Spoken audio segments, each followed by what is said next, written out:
अब तक की कहानी में आपने सुना, ट्रांसफर हो जाने के बाद समीर कलेक्टर हवेली में आकर रुका और हर शाम शहर की खूबसूरत लड़कियों को देख वो फिर से तन्हा हो जाता था। और एक दिन समीर ने मालिनी को देखा। अब सुनते हैं आगे। उसकी पीठ मेरी तरफ थी, श्वेत धवल साड़ी और काले ब्लाउज में, और पीठ पे लटके उसके गहरे लंबे बाल जो उसके नितंबों के नीचे जाकर भी रुके नहीं थे।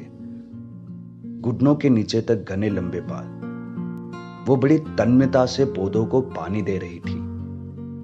लॉन में तरह तरह के फूल थे। मुझे तो फूलों के नाम भी नहीं पता थे। शायद इस दुनिया की बगिया में जितने भी फूल होते होंगे उस लॉन में सभी मौजूद थे। और दुनिया का सबसे ज्यादा महकता खूबसूरत फूल तो वो स्वयं थी, जो उन पौधों से पुष्पों के पल्लवित होने के लिए उन्हें सींच रही थी। हाँ, वो मालिनी ही थी।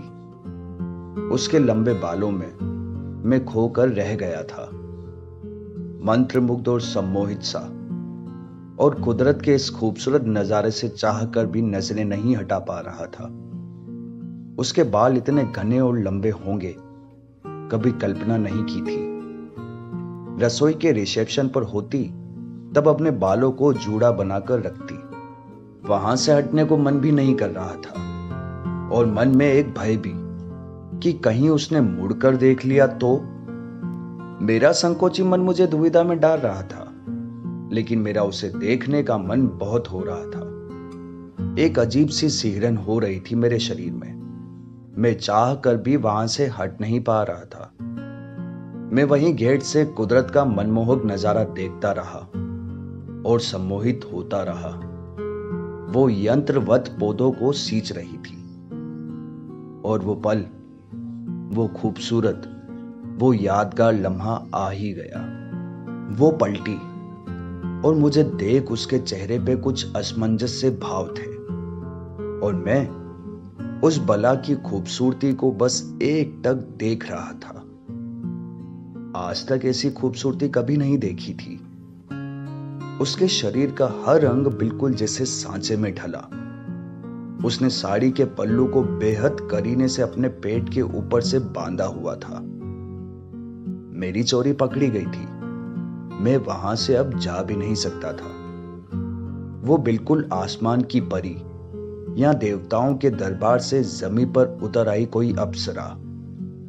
बड़े बड़े ऋषि मुनि जिसके सौंदर्य के जाल से न बच पाए हों, बिल्कुल वैसी सौंदर्य स्वामिनी लग रही थी वो। उसने मेरे संकोच और असमंजस भरे चेहरे को भांप लिया था।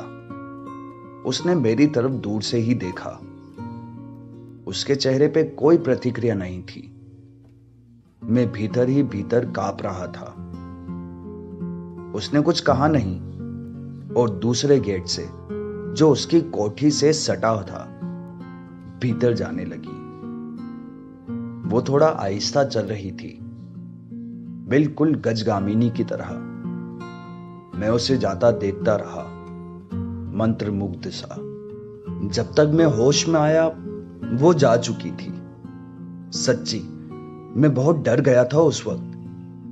मैं भी हताशा सा धीरे धीरे पग भरता सीढ़ियों तक आया, और फिर अपने रूम में बिस्तर पे लेटे लेटे यही सोच रहा था कि क्या सोच रही होगी वो मेरे बारे में, और कहीं मुझे गेस्ट हाउस खाली करने के लिए ना कह दे। इसी बीच मोहन आया और चाय रखकर चला गया।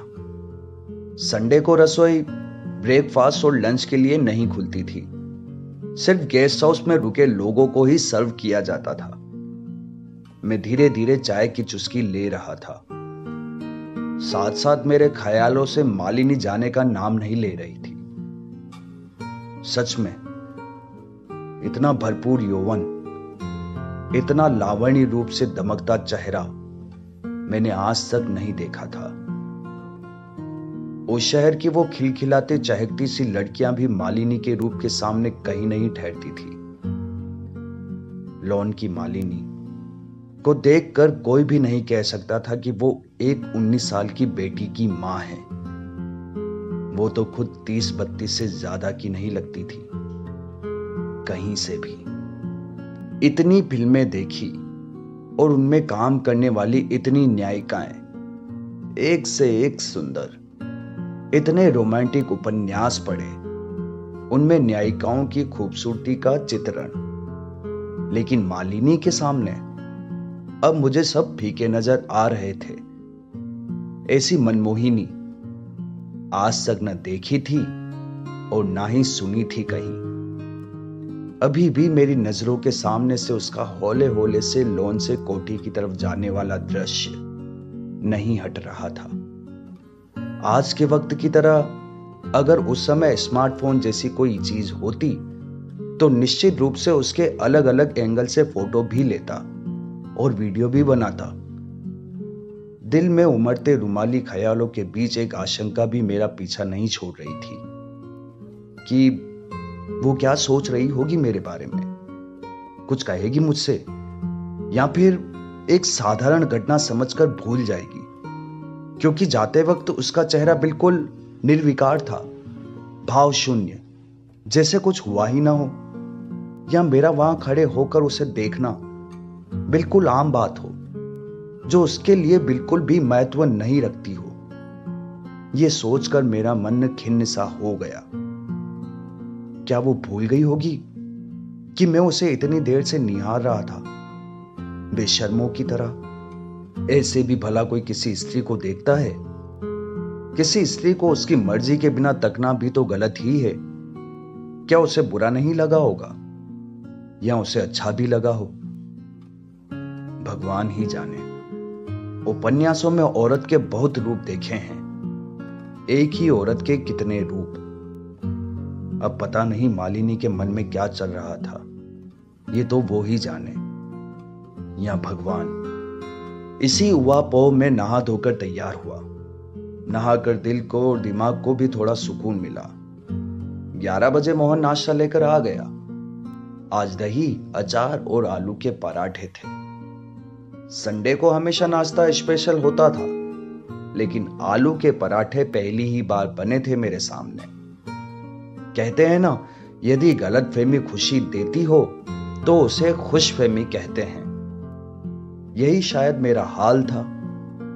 गलतफहमी ये कि पराठे मेरे लिए या फिर मेरी वजह से बने हैं, क्योंकि गेस्ट हाउस में आज मेरे सिवा कोई नहीं था।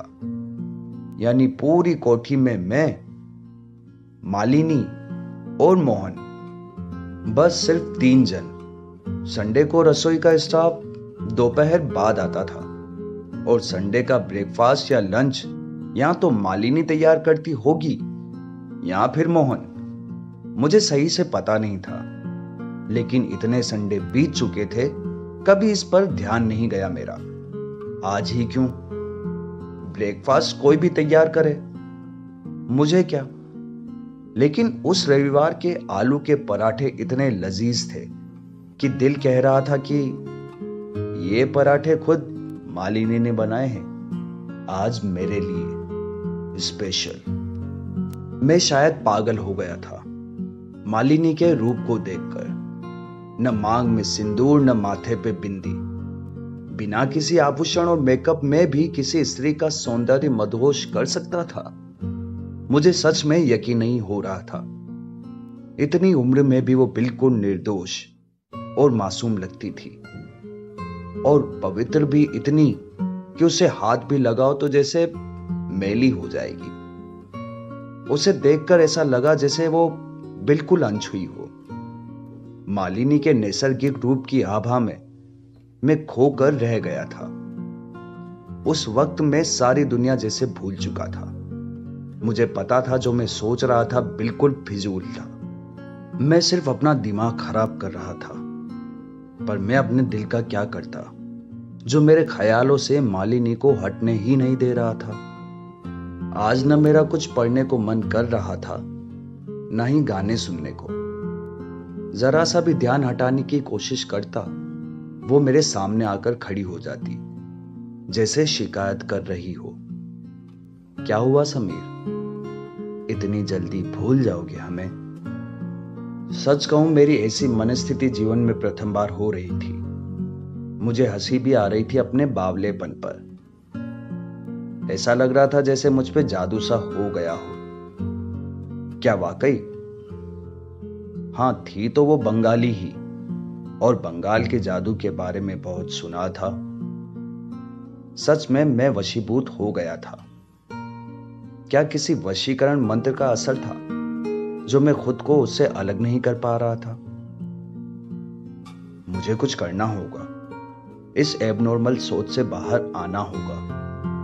पता नहीं कितनी देर तक मैं यूं ही बिस्तर पर लेटा लेटा उसके बारे में सोचता रहा। सोने की लाख कोशिश की, पर आंखों में तो वो बस गई थी।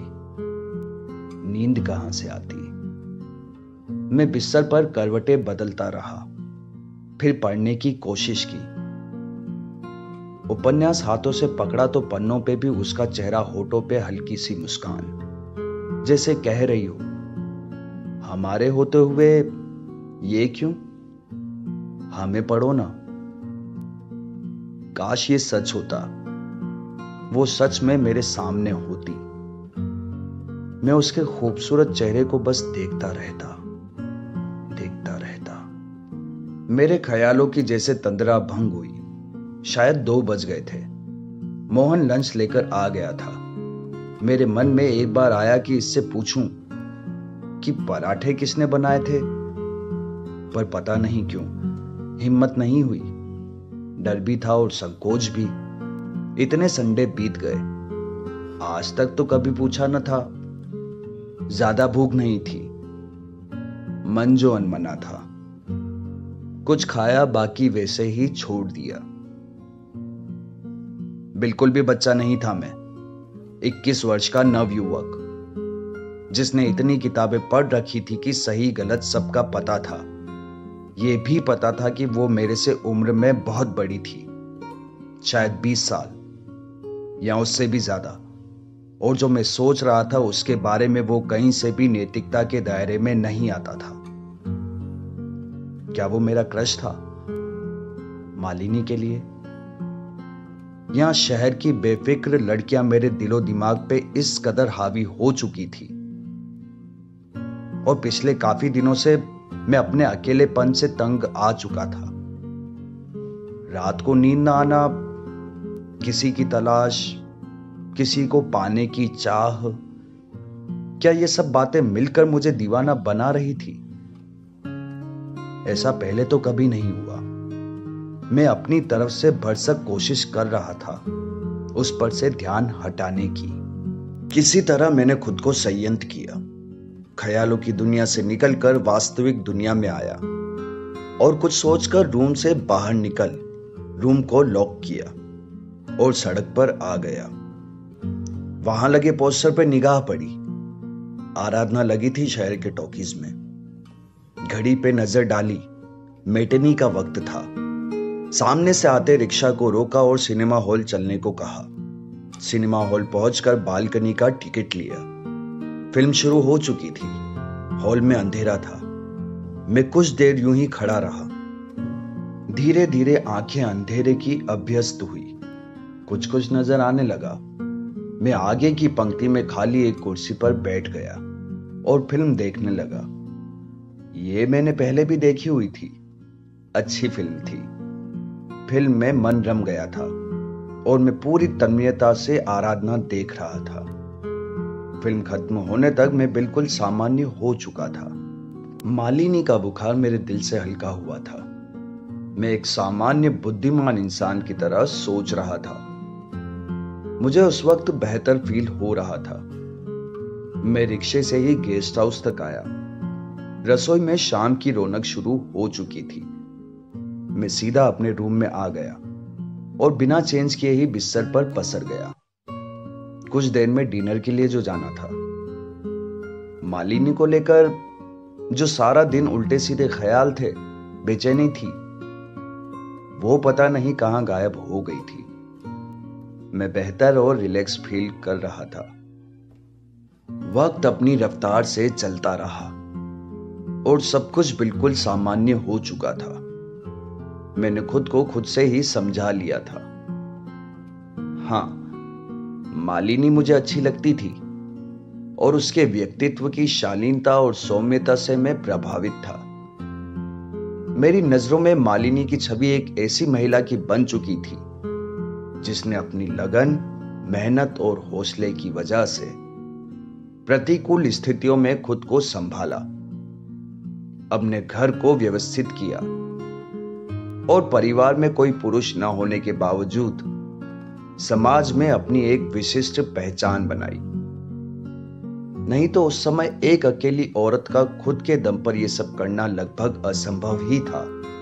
उसका कम बोलना, उसके चेहरे पर हमेशा विद्यमान गंभीरता, उसकी रिजर्व नेचर की वजह से ही शायद किसी पुरुष की उससे लिबर्टी लेने की हिम्मत नहीं हुई थी। अब मेरे दिल में मालिनी के प्रति इज्जत थी, सम्मान था। हां, सचमुच मैं इस सत्य से भी इनकार नहीं करूंगा कि मालिनी मेरा क्रश थी, मेरा पहला आकर्षण, जिसे मैं आज भी नहीं भूल पाया हूं। अक्सर याद आती है उसकी